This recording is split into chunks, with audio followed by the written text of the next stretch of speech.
काही वेळापूर्वी पोलिसांनी इथे आंदोलकांना पांगवण्याचा प्रयत्न केलेला होता। निखिल चव्हाण आमचे प्रतिनिधी आपल्या सोबत आहेत। निखिल,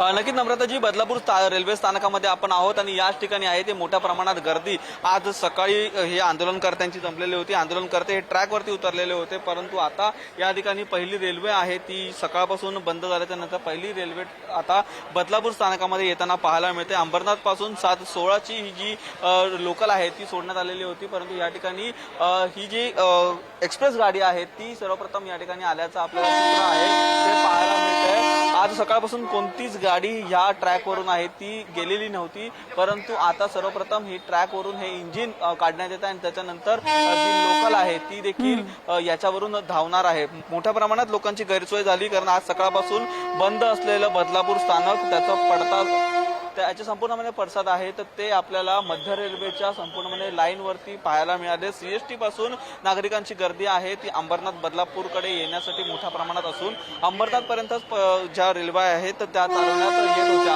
आपण पाहतोय हे जे इंजिन आहे ते आज सकाळपासून पहिली पळणार आहे ते आपल्याला आणि संपूर्णपणे ट्रॅकची जी पाहणी आहे ती या इंजिनच्या माध्यमातून घेण्यात येते। ट्रॅकमध्ये कुठला अडथळा नाही ना याचं संपूर्णपणे इंजिनच्या माध्यमातून जी तपासणी आहे ती आता केलेली आहे आणि त्याच्यानंतर या ट्रॅकवरून आहे ती लोकल रेल्वे सोडण्यात येईल। काही प्रमाणात आपण ब्रिजवरती चित्र पाहिली तर ब्रिजवरती प्रवासी आहेत त्या रेल्वेची वाट पाहत आहेत।